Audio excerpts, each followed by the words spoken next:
Era el verano de 1992. Katie Radcliffe, de 18 años, acababa de romper con su primer novio serio. Katie estaba siendo entrenada para ser peluquera y aprendiz de estilista en el salón Bumbles 2, al sureste de Inglaterra. Era una chica llena de alegría y grandes sueños. A esta edad, suceden muchas cosas en la vida de una persona. Es posible que estemos experimentando angustias por parte de amigos o compañeros. Y también descubriendo quiénes somos y qué queremos ser. Katie ya había descubierto su camino y planeado su vida. Quería ser peluquera y le apasionaba plenamente. Incluso aspiraba a tener su propio salón algún día, ya que admiraba esta carrera. Como una típica adolescente, a Katie le encantaba salir con amigos, vestirse y asistir a clubes. Ella no era del tipo de quedarse sentada en casa todo el día, era muy animada y sociable. No obstante, recientemente había sufrido una ruptura, así que estar de fiesta toda la noche era lo último que tenía en mente. Su mejor amiga Michelle la encontró de mal humor y la animó a salir de casa y divertirse. Para dejar de pensar en el dolor del corazón, Katie accedió a ir a un club nocturno local en Camberley llamado Ragamuffins. Las chicas se balanceaban al ritmo de los altavoces e incluso tomaron un poco de alcohol. En general, se lo estaban pasando bien, y las preocupaciones en la mente de Katie comenzaron a desvanecerse. La vida parecía buena. Fue hasta que vio algo que quería olvidar, su exnovio. En ese momento, Katie había perdido a Michelle en algún lugar entre la multitud de adolescentes fiesteros. Con la esperanza de volver a estar juntos y crear otra chispa, Katie fue hacia el chico y le abrió su corazón. En lugar de un cálido abrazo, le rompió el corazón cuando el chico le informó que ya estaba saliendo con alguien e incluso la había llevado al club. Completamente devastada, Katie salió despavorida del local. Michelle había visto antes a Katie hablando con su exnovio y desde entonces no la encontraba por ningún lado, suponiendo que se había ido con él. Entonces, Michelle y sus otros amigos se dirigieron a casa, dejando a Katie atrás. Con la visión borrosa y un poco de alcohol en su organismo, Katie comenzó a regresar a casa. Desafortunadamente, la vida tenía otros planes para ella. A la mañana siguiente en Farnborough, un grupo de 4 niños de alrededor de 14 años se despertaron con gotas de agua en la cara y la ropa. Resulta que su tienda no era impermeable y la lluvia se había filtrado a través de ellos. A los niños les encantaba estar al aire libre y habían pasado todo el tiempo acampando por la noche. Sin embargo, estaban acampando en el patio trasero de una de sus casas debido a su corta edad. Ya con el sueño interrumpido, los niños decidieron levantarse y salir a caminar. Alrededor de las 8 de la mañana, mientras caminaban por el sendero al lado del cementerio de Victoria Road, se encontraron con un sitio que quedaría grabado en sus cerebros por el resto de la eternidad. El cuerpo de la joven Katie Radcliffe fue encontrado sin vida, con una imagen que perseguiría a cualquier espectador de por vida. Los niños vieron un cadáver descubierto y completamente ensangrentado. El cuerpo había sido dejado mutilado en una pared del cementerio, dentro de un auto estacionado. Había mucha sangre. Uno solo puede imaginar lo horrorizados que estaban los jóvenes después de encontrarse con una escena tan cruel. La policía rodeó la zona y comenzó a husmear en el cementerio. La desgarradora tarea de identificar los restos de su hija cayó en manos del padre de Katie. Más tarde, una autopsia reveló que el cuerpo había sido apuñalado un total de 32 veces. Algunas de las heridas habían sido tan graves que la hoja había cortado completamente su cuerpo. La mayoría de sus heridas estaban en su tronco, perforando su hígado, estómago, pulmones, corazón y genitales con heridas intencionadas. El cadáver tenía múltiples puñaladas en el pecho, vagina y ano. Los forenses concluyeron que el perpetrador probablemente se sintió excitado mientras torturaba a la víctima, ya que algunas de las puñaladas fueron infligidas después de que la víctima ya había fallecido. Las joyas que ella llevaba puestas habían sido robadas. Fue una animalada. Los adolescentes admitieron haber escuchado gritos en las primeras horas de la mañana, pero los descartaron como individuos que estaban bromeando. Las heridas en el cadáver de Katie sugirieron que el asesino usó un cuchillo con una hoja de 6,5 o 7 pulgadas de largo y un ancho de aproximadamente 3 pulgadas. Como lo muestran los moretones en su cuerpo, Katie había sido arrastrada. Sin embargo, la policía que estaba investigando el caso no estaba segura de si su cadáver había sido asesinado en otro lugar y arrastrado hasta aquí. o si había sido trasladado al sitio donde fue encontrado. Pero si Katie fue vista por última vez en el club nocturno de Camberley, ¿cómo terminó en Farnborough, que es una ciudad completamente diferente? Farnborough está justo en la frontera de Camberley, y Katie fue encontrada a 5 millas de donde fue vista por última vez. La policía volvió a registrar el cementerio al día siguiente, pero no pudieron descubrir ninguna evidencia o información significativa sobre el asesino. La policía siguió rastreando y hablando con otros visitantes que habían estado en Ragamuffins el sábado por la noche. Inicialmente, sospechaban de un asesino masculino de entre 20 y 30 años que fuera lo suficientemente fuerte como para llevar a la víctima y de ser el culpable, ya que el cuerpo fue encontrado casi desnudo y con la ropa levantada. Debido a la naturaleza del ataque, la policía creyó que se trataba de un caso de delito sexual. Con eso en mente, comenzó la búsqueda de un hombre sádico adulto con motivación sexual. Sin embargo, no podrían haber estado más equivocados. La policía mostró interés y entrevistó a muchos hombres sospechosos, incluido un mirón vestido de negro que había sido visto observando a las mujeres en la pista de baile, un hombre negro que tenía una flecha tatuada en la cabeza, un kickboxer asiático y muchos más. Más de 500 personas que habían estado en Ragamuffins esa noche fueron entrevistadas por las autoridades. El asesinato sin resolver de Katie atrajo mucha atención de los medios e incluso apareció en el programa de televisión de crímenes reales, Crime Walk. Hasta 2 magnates nativos ofrecieron una recompensa de 10,000 libras a cualquiera que encontrara al asesino. La familia Ratcliffe también quedó atrapada en el centro de atención. En medio de una conferencia de prensa transmitida en vivo, el padre de Katie comentó: «Estamos paralizados por el asesinato sin sentido de nuestra hija». Cada vez que la policía sospechaba de alguien, eso conducía a un callejón sin salida. Los agentes no sabían que estaban pasando por alto al diablo debido a sus suposiciones, y que el verdadero asesino continuaba sin ser identificado. Sin pistas o incluso una idea cercana del sospechoso, el caso se agregó a la polvorienta pila de casos sin resolver del distrito de Farnborough. Y con ello, la familia Ratcliffe y el público en general de Farnborough se quedaron sin esperanza. En primera instancia, no se hizo justicia a su hija por un asesinato tan sádico y sin sentido. Nunca, ni en la imaginación más salvaje de alguien, relacionaría un acto de violencia tan espantoso con un joven adolescente. Nadie, ni una sola alma creería que el asesino que trabajaba con un cuchillo de 6 pulgadas sería una niña de 12 años, la asesina más joven en la historia del Reino Unido. Soy una asesina. Matar es mi trabajo. Y el negocio va bien. A la mayoría de los niños de 12 años se les ve jugando con muñecos, autos y consolas. A esta niña de 12 años en particular le gustaba jugar con las vidas. Bienvenidos al caso de Sharon Carr, también conocida como la hija del diablo. Sharon Louise Carr nació el 21 de diciembre de 1981 en Belice. Carr fue criada por su madre y su padrastro, junto con sus 3 hermanos. Los 4 hijos tenían 3 padres distintos, pero Carr no sabía quién era su padre biológico. Ella experimentó una infancia de gran pobreza y caos.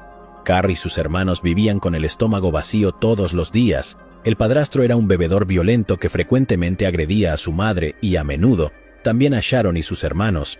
La misma madre tampoco era exactamente un modelo a seguir. Era una mujer conflictiva y violenta que frecuentemente desahogaba su furia contra los niños indefensos. Sharon informó que su madre la castigaba con frecuencia de manera violenta, ocasionalmente quemando partes de su cuerpo con cigarrillos. A principios de los años 80, la madre de Carr se encontró con George Carr, un soldado jamaicano que estaba en el ejército británico. En ese momento, George estaba en una misión en Belice. Se enamoraron y George regresó a Inglaterra. Eventualmente se casaron en 1982, cuando Sharon tenía ya 3 años.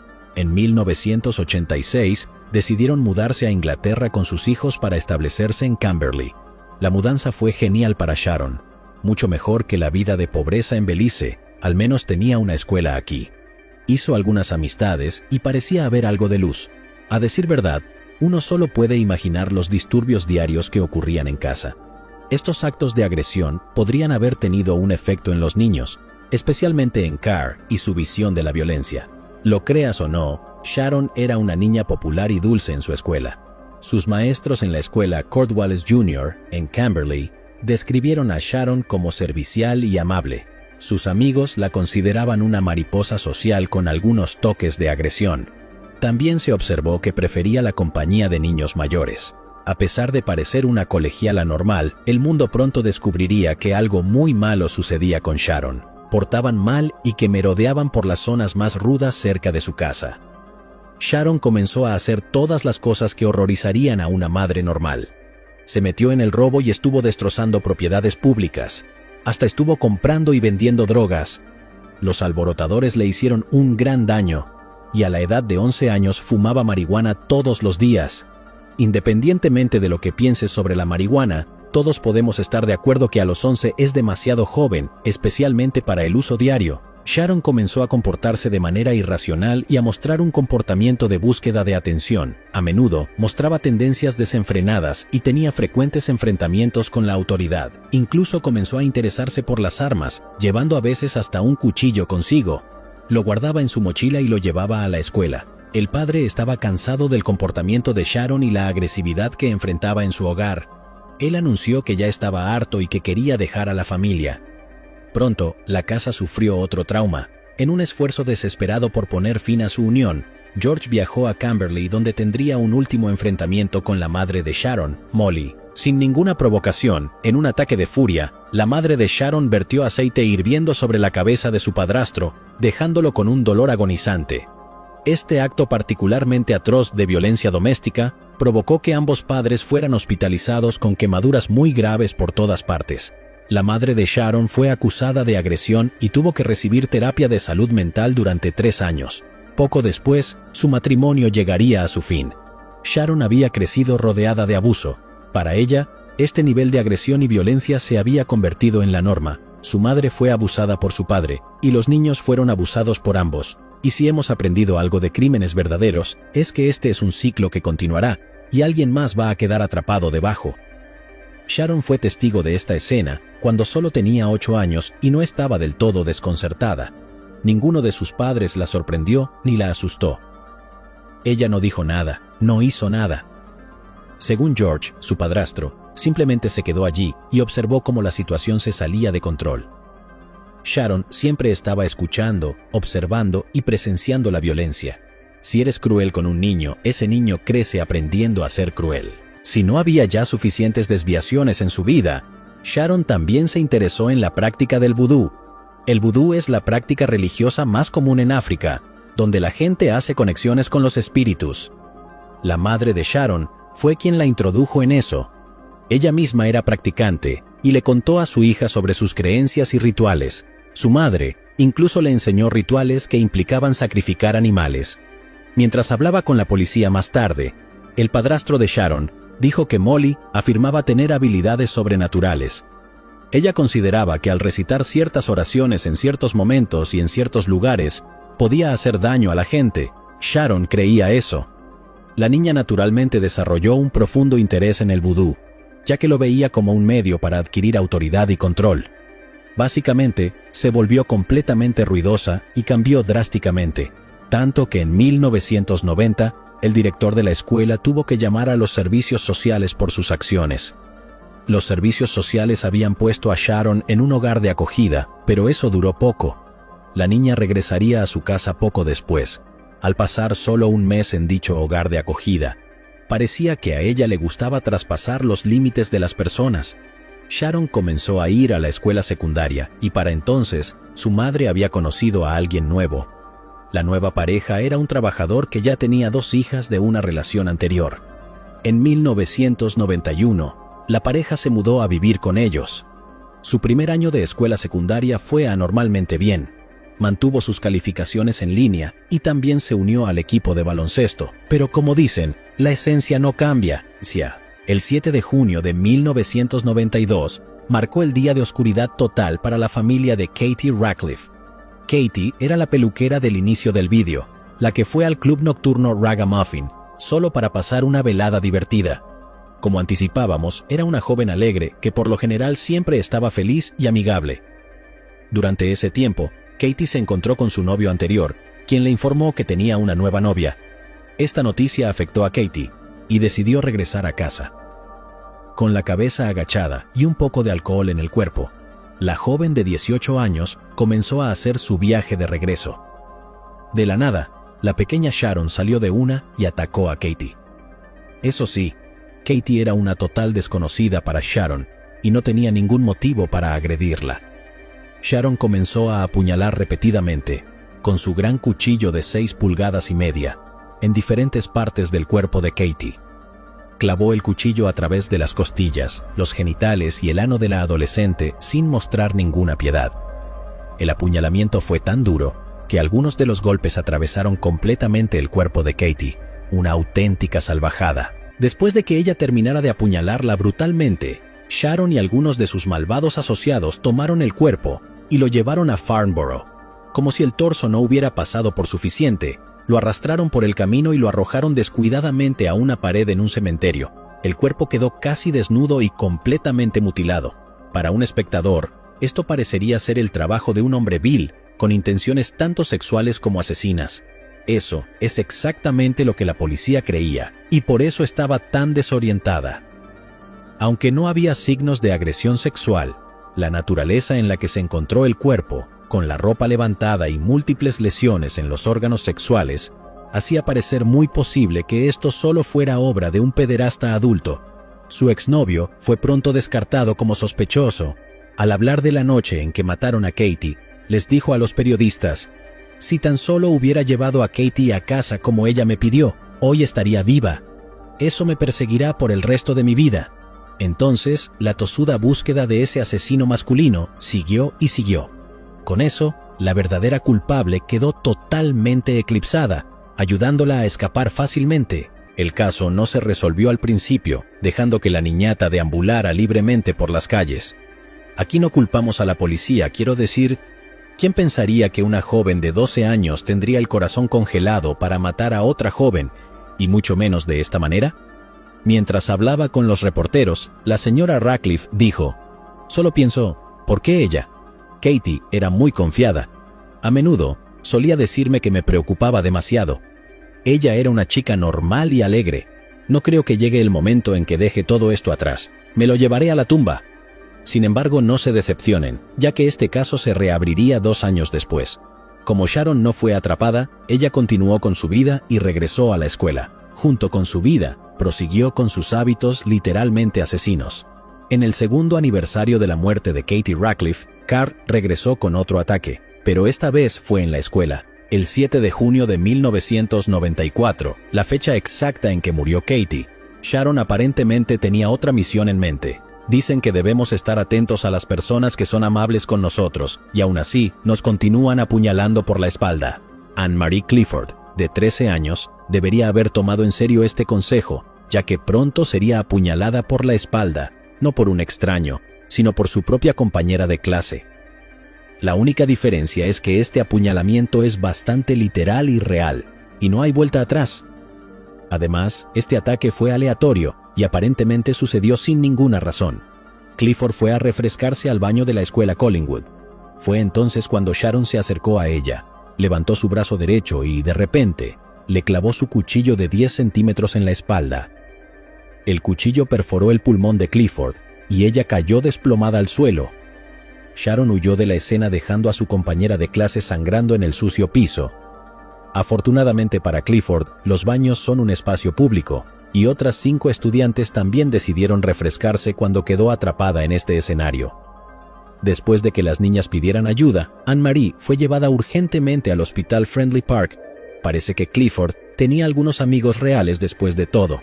Si las niñas hubieran llegado incluso unos minutos tarde, Clifford habría sido otro punto en la lista de asesinatos de Sharon. Las estudiantes que perturbaron el ataque recordaron que Carr había atraído a Clifford al baño, diciéndole que necesitaba ayuda para buscar una moneda de 1 libra que se había caído. En otro relato del incidente, esta vez dado por Clifford, ella dijo que cuando entraron en el baño, la niña de 14 años inmediatamente derribó a su compañera de clase. De alguna manera, Anne-Marie logró defenderse y levantarse del suelo. Fue entonces cuando Sharon deslizó su cuchillo en la espalda de la joven. Ella simplemente se paró sobre su cuerpo, llena de alegría, y tenía una sonrisa en su cara mientras simplemente balanceaba el cortaplumas de una mano a otra. Sharon fue inmediatamente esposada y arrestada por causar daños físicos graves. Luego, fue llevada a un centro de evaluación para una evaluación psicológica, donde rápidamente demostró que, en realidad, estaba fuera de control e inestable. Comenzó a atacar a los testigos y trató de estrangular a 2 miembros del personal en la sala. Debido a este comportamiento errático, los cargos de Sharon aumentaron, agregando 2 cargos de daño corporal, además del cargo por atacar a Clifford. Entonces, en diciembre de 1994, fue declarada culpable, por lo que fue condenada a 2 años de detención arbitraria a voluntad de su señoría. Sin embargo, la joven asesina advirtió que no debía ser subestimada. Primero, la internaron en varios hospitales psiquiátricos. Aún así, como agredía gravemente a otras mujeres de forma regular, la enviaron a una sección exclusiva para chicos en el centro seguro de Aycliffe. Los esfuerzos del servicio penitenciario para defenderse de Sharon obviamente no tuvieron éxito. En septiembre de 1995, cuando Sharon tenía 15 años, fue enviada a Bullwood Hall, institución para jóvenes delincuentes, porque se creía que esta instalación sería capaz de manejar su comportamiento violento y sexualizado. Esperando entender la situación, la policía entrevistó a Sharon, pidiéndole que demostrara el ataque. La policía informó que ella se sentó en la parte trasera del coche patrulla y explicó el apuñalamiento, todo el rato riéndose sin piedad. La policía y el personal fueron testigos de primera mano de la naturaleza violenta y disruptiva de Sharon. Preocupados, intentaron monitorear sus acciones y sus conversaciones con amigos y familiares. También trataron de escuchar sus conversaciones cada vez que tuviera visitas para poder vigilar a la chica combativa. En nuevos intentos de entrar en la mente de la hija del diablo, el personal tenía un guardia de la prisión llamado Annette para acercarse a Sharon. Los guardias comenzaron a estar a su alrededor, haciendo que Sharon se sintiera cómoda, con la esperanza de que se abriera. Eventualmente, la adolescente se sintió a gusto con el guardia e incluso se enamoró un poco de él. No había manera de que él supiera que iba a encontrar una grave verdad. Sharon comenzó a comportarse bien porque, bueno, había un incentivo para ello. Pronto saldría de prisión, pronto podría ver a su grupo de alborotadores y se jactaría de que había ido a prisión, y aún no había sido atrapada por el asesinato real que cometió. Desafortunadamente para Sharon, su tendencia a presumir es lo que la hundió. Cuando su estadía estaba llegando a su fin, su boca ruidosa la traicionó. Sharon le dejó escapar a Annette que Anne-Marie no era la única chica a la que había cortado. En un intento lascivo de convencer al guardia, mencionó que solo tenía 12 años cuando mató a una chica. Siguió dejando caer pistas sobre otro asesinato que había cometido, sin hacer afirmaciones directas. Sin embargo, sus detalles sobre el atroz acto captaron el interés del personal. Afortunadamente, la prisión no desestimó sus comentarios y rápidamente notificó a la policía y a los detectives. Con suficientes pistas, los investigadores siguieron las migajas y rápidamente establecieron la conexión entre sus alegaciones y el asesinato sin resolver de Katie Radcliffe.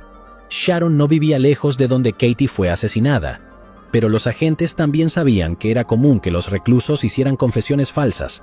Y viendo eso, como era una ciudad pequeña y el caso de Katie había atraído el interés público, no sería descabellado suponer que ella se había enterado del asesinato y estaba tratando de impresionar a su crush. Recuerden que ella solo tenía 12 años cuando ocurrió el asesinato. Pero resulta que Sharon estaba al tanto de algunos detalles muy importantes del caso de Katie que no se habían hecho públicos, hechos que solo la propia asesina sabría. Los detectives tenían a Sharon esposada nuevamente y la llevaron para interrogarla. Debió haber sido un día de suerte para ellos, porque Sharon no fue tímida y rápidamente comenzó a soplar. La cosa con los asesinos es que están realmente orgullosos de sus asesinatos y especialmente satisfechos de no haber sido atrapados.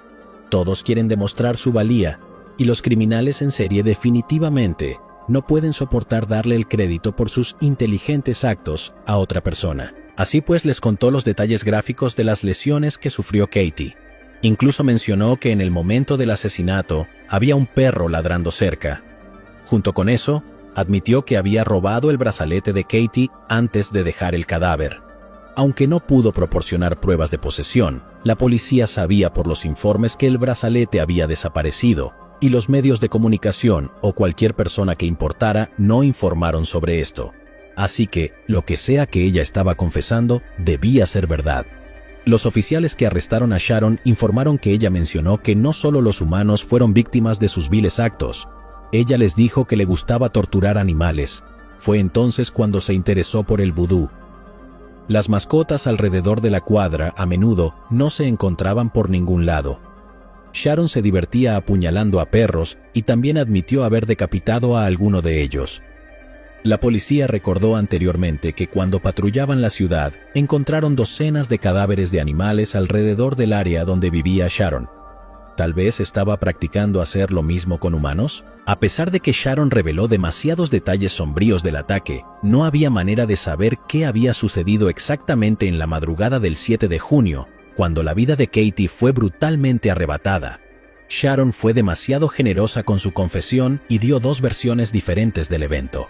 En su primera confesión, la asesina dijo que estaba en un automóvil junto con dos amigos varones suyos que no eran adolescentes, sino adultos, alrededor de las 4 de la mañana, cuando las calles de la ciudad son en su mayoría hogar de gente borracha o personas sin hogar.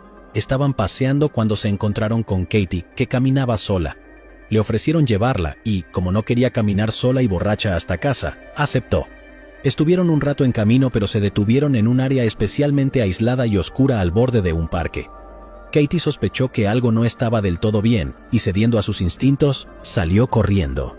Sharon tomó su cuchillo de 6 pulgadas, se bajó del auto y corrió tras ella hacia el parque. En última instancia, alcanzó a Katie y le clavó el cuchillo. Comenzó a apuñalarla sin piedad hasta 32 veces, mutilando el cuerpo pieza a pieza. Se dio cuenta de que tenía que mover el torso, así que regresó al vehículo solo para descubrir que los hombres con los que estaba se habían escapado. Entonces, regresó a la escena del crimen y arrastró el cuerpo ella misma, dejándolo en la acera. En su segundo relato, Sharon afirmó que uno de sus cómplices había hablado con Katie y se la había llevado con él en el camino. Ella los vio discutiendo sobre algo, así que se acercó y apuñaló a Katie, matándola brutalmente. Sin embargo, el tema central de los relatos fue que ella había apuñalado repetidamente a Katie. Carr dijo que estaba en un automóvil con 2 chicos durante el ataque y que habían tenido relaciones sexuales con Katie antes de deshacerse del cuerpo. Ella identificó a los 2 muchachos, pero se dieron coartadas el uno al otro y fueron ignorados de la investigación. Independientemente de lo que ocurrió en la mañana del 7, estamos seguros de una cosa. A pesar de que fue solo Sharon quien fue acusada de asesinato, definitivamente tenía cómplices. Dada su edad, no podía haber estado conduciendo, así que parte de lo que decía tenía que ser cierto. Una cosa que la fiscalía no pudo entender fue cómo una niña de 12 años arrastró a Katie, que pesaba 8 kilos y 8 libras, sobre una acera y alrededor de la esquina.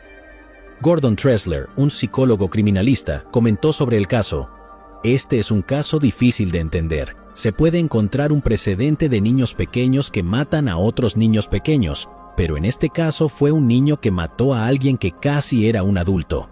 Con esta confesión, la policía obtuvo una orden judicial para registrar la casa de la asesina. Mientras miraban a su alrededor, la policía encontró los diarios de Sharon. Era muy interesante, cuanto menos. Aparentemente, Sharon había comenzado a escribir en los diarios después del asesinato de Katie, ya que estaba más que segura de que no la atraparían. El diario estaba lleno de imágenes repugnantes y espeluznantes escrituras. Tal y como se esperaría de un asesino en serie, muchos de los textos contenían contenido abiertamente sexual y altamente violento, que a muchas personas les resultaría impactante escuchar de un adulto, y mucho menos de una niña tan pequeña. En otra de sus críticas sobre el asesinato, escribió: "Disfruté poniendo el cuchillo en la espada de ella. Me hizo sentir poderosa. Tuve que superar su serenidad y su confianza". En el tercer aniversario de la muerte de Katie, Sharon anotó en el diario: "Maté a Kr. Muerte por heridas de cuchillo y sexo junto con eso". Sharon estuvo repetidamente bajo el estudio de psicólogos. Entonces, llegaron a la conclusión de que este diario era para mantener el incidente cercano a ella. La mayoría de los asesinos en serie guardan trofeos de sus crímenes, ciertos recuerdos personales de sus víctimas. Jeffrey Dahmer guardaba genitales masculinos, cráneos y cabello. Ted Bundy mantenía las cabezas de sus víctimas en exhibición en su apartamento. De igual modo, Sharon mantenía vivo el crimen en su diario. Esa era su forma de aferrarse a la emoción que sintió al cometer el acto. Otra entrada en el diario decía: "Le clavé el cuchillo en el pecho. Sus ojos se cierran. Ella me está suplicando, así que le clavé el cuchillo una y otra vez. No quiero lastimarla, pero necesito hacerle violencia". Necesito superar su belleza, su serenidad y su confianza. Ahí vi su rostro cuando murió. Sé que siente que su vida se le está siendo arrebatada lentamente y la escucho jadear. Supongo que estaba tratando de respirar. El aire se detiene en el fondo de su garganta. Sé que toda su vida, su respiración ha funcionado. Pero ahora no, y estoy feliz. Una semana antes de apuñalar por la espalda a Anne-Marie, Sharon había escrito sus intenciones y tampoco eran angelicales. En su diario la asesina mencionó que esta vez el ataque no sería breve y dulce. Tenía toda la intención de alargar el acto al máximo y prolongar el asesinato, porque los gritos de Katie realmente le habían excitado. Nací para ser una asesina. Sharon también mencionó a menudo sus conexiones con el diablo, viéndolo en sus sueños e incluso en sus meros reflejos. Todas las noches veo al diablo en mis sueños, a veces incluso en mi espejo, pero me di cuenta que era solo yo. De ahí vino su conocido apodo. La prensa la nombra la hija del diablo. Ella no dio ninguna excusa por su comportamiento en ninguna manera, pero también expresó una pizca de remordimiento y un sentimiento de inutilidad y vergüenza en su diario. Mírenme, no soy más que una vergüenza para mi familia, ya no mostraré mi cara. Soy un triste espécimen de vida humana. Oh, ¿por qué usé ese cuchillo? Muchos profesionales de la salud estudiaron a Sharon, sus pensamientos y sus comportamientos. Sin embargo, no pudieron llegar a una conclusión sobre su condición exacta. Así pues, determinaron que la asesina tenía un trastorno esquizoafectivo, una mezcla de esquizofrenia y estado de ánimo trastornado. Esta condición se caracteriza por altibajos extremos, alucinaciones, paranoia y pensamiento y comportamiento desordenados. Básicamente, locura y depresión con manos temblorosas, todos los síntomas que tenía Sharon. Incluso cuando estaba siendo detenida para ser interrogada, la joven no dejó de anotar sus pensamientos en su diario, incluso a pesar de que sabía muy bien que lo iban a leer. No soy como una de esas chicas lindas que se rompe por una conciencia culpable. Después de 6 años y medio de causar dolor, todavía no he encontrado ninguno. Sharon no necesariamente proporcionó ninguna evidencia física que probara su conexión con el asesinato de Katie, y aparentemente no necesitaba hacerlo. Los miembros del jurado escucharon su confesión, observaron su comportamiento y vieron su diario. Esto fue suficiente para procesar a Sharon por el asesinato de Katie Radcliffe. En marzo de 1997 se inició un juicio de 4 semanas en el que el jurado escuchó sus confesiones. Después de varias horas de discusión, el jurado decidió que Sharon Carr era culpable de asesinato. 2 semanas antes del juicio, Sharon se retractó de todo lo que dijo. Debe haber tenido remordimiento de hablador, porque simplemente se retractó de todas sus declaraciones. Era demasiado tarde cuando se dio cuenta de que las acciones tienen consecuencias. Puso el peso sobre la policía, alegando que los oficiales la habían obligado a confesar, y que ella solo había dicho cosas porque no estaba bien de la cabeza. Ya le habían dado la mayor excusa, su diagnóstico de trastorno. En el juicio que tuvo lugar en 1997, Sharon se declaró inocente por motivos de demencia. No obstante, fue declarada culpable por el delito menor de homicidio involuntario. Sin embargo, el juez la condenó a una pena ilimitada con un mínimo obligatorio de 14 años. En el Reino Unido, una sentencia indeterminada es una que no tiene luz fija. En cambio, aquellos que reciben este tipo de sentencia deben cumplir una cantidad mínima de tiempo entre rejas antes de que una junta de libertad condicional pueda dictaminar que ya no representan una amenaza para el público y los liberen. El juez anuló una orden judicial anterior de prohibir la mención del CAR en los medios de comunicación. Con ese veredicto, Inglaterra había ganado a su asesina más joven. Mientras sentenciaba, el juez, el señor juez Scott Baker, se refirió a Sharon y dijo: «La evidencia sugiere que usted no estaba sola cuando apuñaló a Katie Radcliffe hasta matarla. Quienes quieran que sean los demás y el papel que desempeñaron, aún no está claro. Lo que está claro es que usted tenía un motivo sexual para este asesinato y es evidente, tanto por la manera brutal en que mutiló su cuerpo, como por las escalofriantes anotaciones en su diario, que registran lo que había hecho durante ese acto. Tal como usted lo expresó, te excitó. Eres, en mi opinión, una joven extremadamente peligrosa». Aunque estaba confinada y no paseaba libremente por las calles, el público no estaba contento con el veredicto del juez.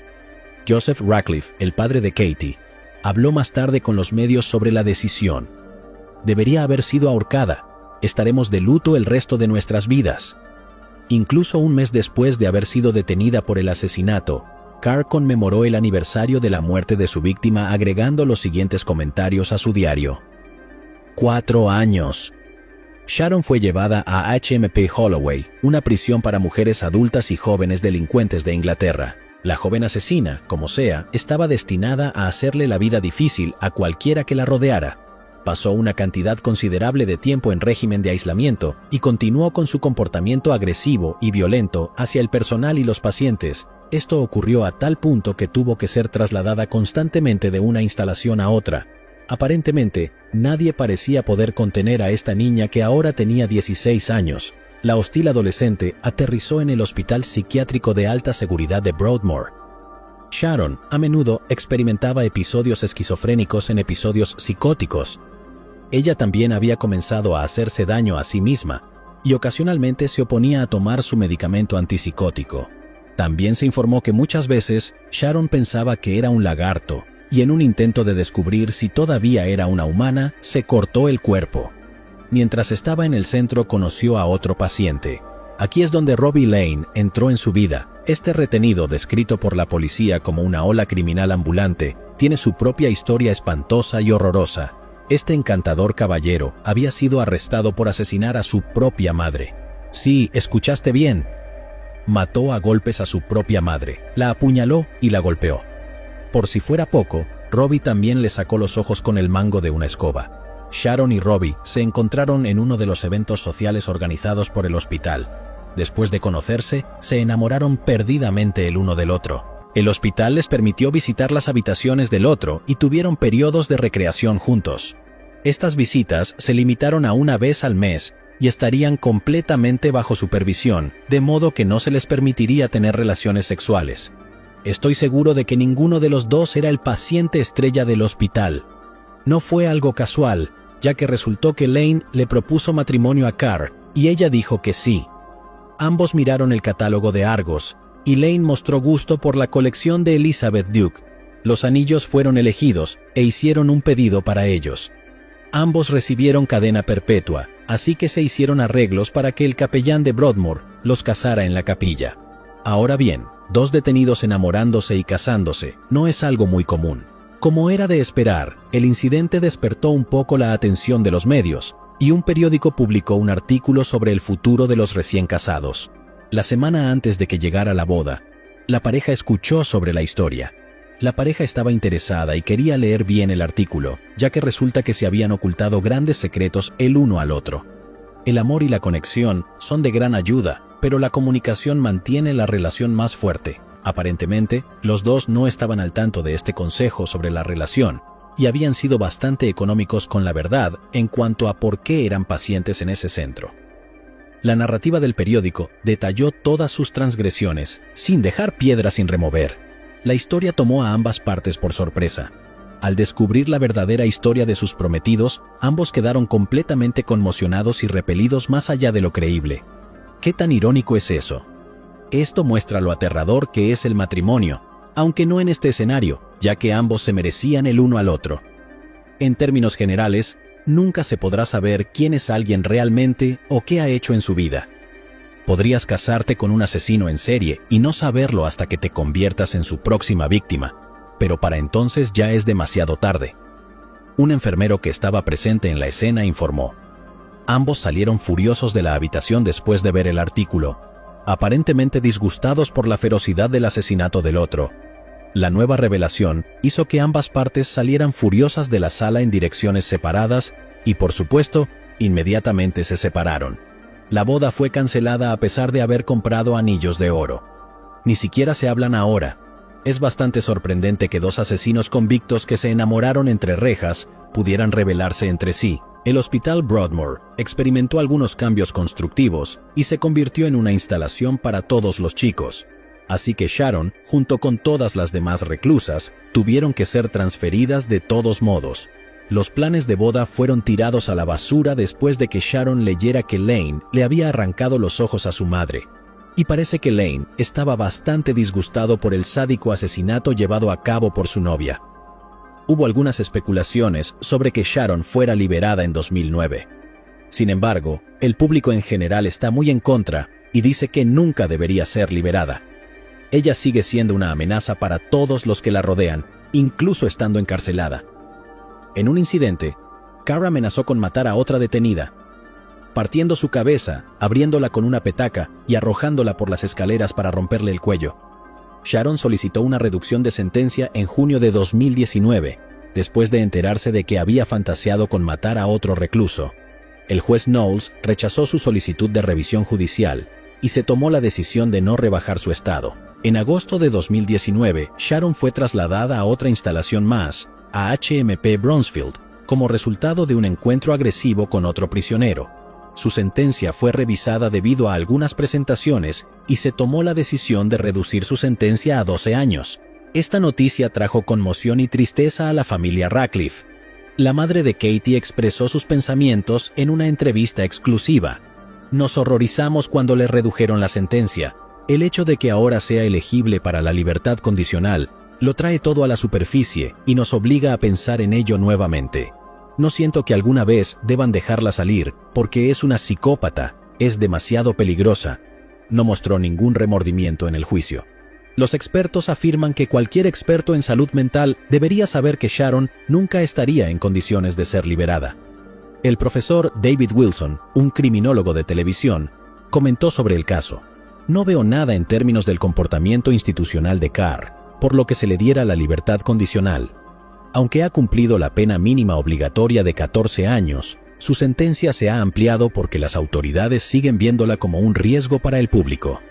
A partir de este momento, Carr solicita una sentencia completa de liberación o ser transferida a una prisión abierta. Si ella comenzó a consumir drogas y alcohol a la edad de 11 años, su cerebro en crecimiento sin duda se habría visto afectado, y crecer en un hogar atrozmente abusivo también habría jugado un papel muy importante en su futuro. No para justificar su comportamiento, sino para entender cómo llegó a actuar de la manera en que lo hizo. También se informó que Sharon tenía relaciones intensas con mujeres que se convirtieron en fantasías violentas cuando eran frustradas. Muchas personas creyeron que sus ataques tenían intenciones sexuales, pero eso es difícil de creer, precisamente debido al hecho de que Katie y Sharon eran completas desconocidas y no había signos de abuso sexual. Es posible que haya más ataques de los que sabemos y que el incidente haya sido el resultado de celos. Pensamientos desagradables durante la noche, los celos puros me dan ganas de pelear.